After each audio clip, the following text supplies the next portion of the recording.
the more you look, the less you see. Now, for those of you who has been putting high hopes on fuel subsidy removal because you know how important it's going to be when it is finally removed, and to those of you who has been getting yourself worked out because of the hardship that people might face if they finally remove fuel subsidy, I have a news for you guys. The Federal Executive Council have met and realized that Nigerian citizens are not ready for the shock, or should I say for the hardship that might follow if fuel subsidy is removed. Now, they have extended it. You know, they assured us that they are going to remove it before May 29. Now, they have postponed it. If you hear, I assure you in this country, I think I'm very well, because the only assurance go and know for this country, now the video assurance. After that one, no other assurance. Now, so INEC chairman take assure us. Now, so he assure us, he reassure us. For last, in your equal the thing waka.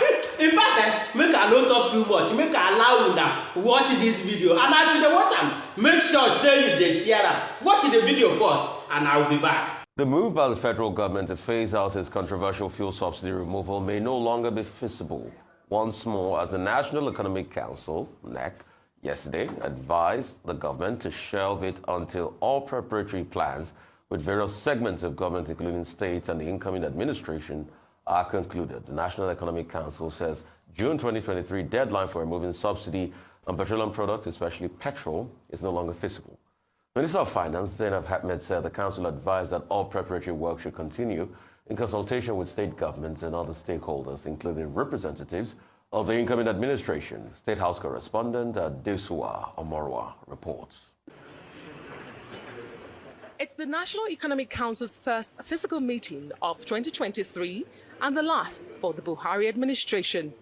The topmost economic advisory body, chaired by the Vice President, has converged here to evaluate its mandate in the last 8 years. The Council also discussed post-subsidy removal plans, and with 2 months to its commencement, the Council's decision indicates an imminent postponement.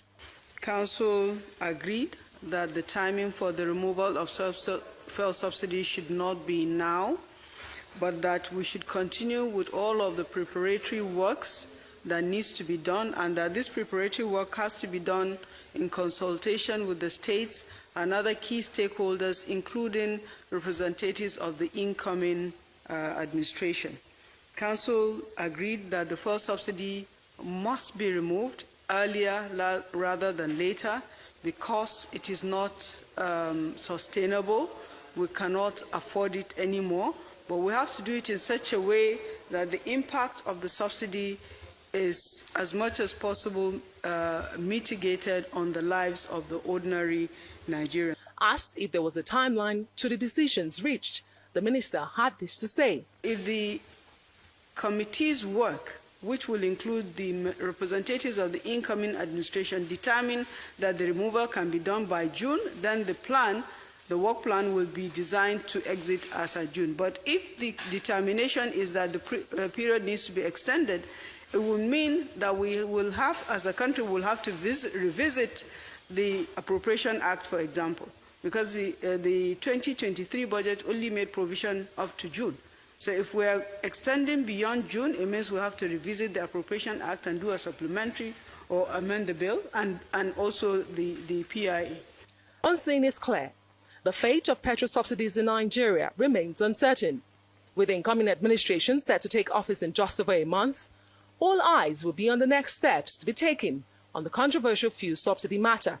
Adesua Omorwan, Arise News. Right, your take on this.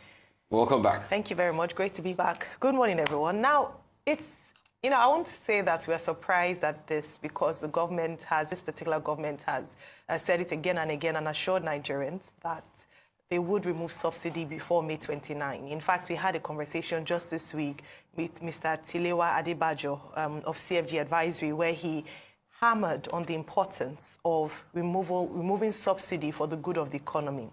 No surprises here, because a number of people had said, will the government really do what they said they'll do in recognition of its impact on the economy? And yesterday's National Economic Council meeting just gave us what we have been waiting for, or perhaps what some people had feared or suspected would happen, which is passing the burden to the next administration to bite that bullet of removing subsidy.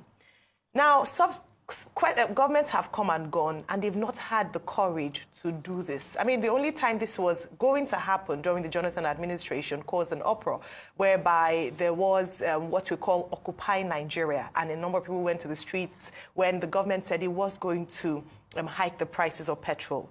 From the military regime to General Obasanjo's administration, to Alhaji Musa Yar'Adua, to Jonathan, to Buhari, no one has been able to do what a number of organizations, international and local, have said is for the good of the Nigerian economy, which is the removal of subsidy. The PIA Act of 2022 or 2021? 2022 gives 18 months post the act to remove or to deregulate petrol products in Nigeria. Unfortunately, we won't see this under this administration.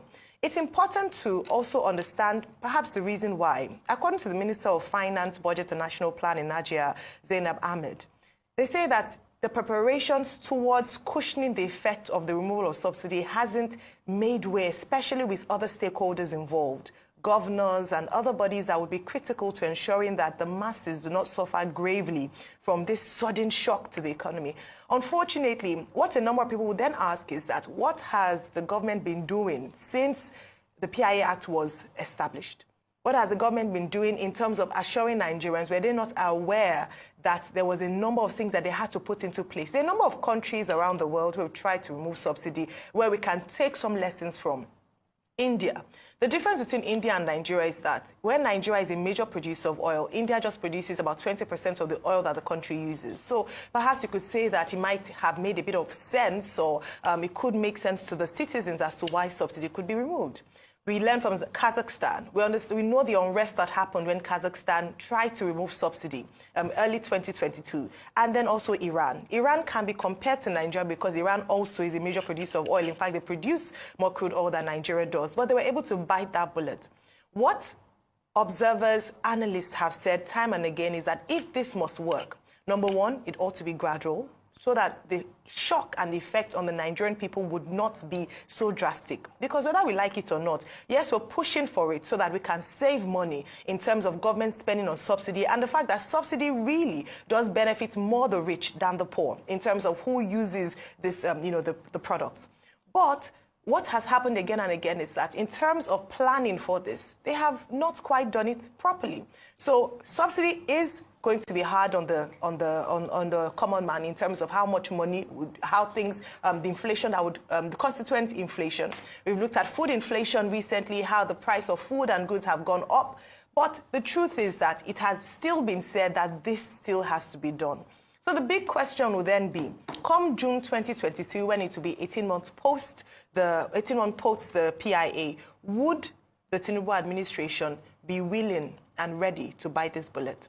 Again, the coming days or perhaps weeks will tell. Remember that it is because of this same fuel subsidy remover, about $800 million to cushion the effect, which they say that it is because of palliative that they are going to use it for palliative. And now they have shifted it to the upcoming government. Now it is now left for the upcoming government to know if they are going to remove the subsidy or not. If we dey here, they watch.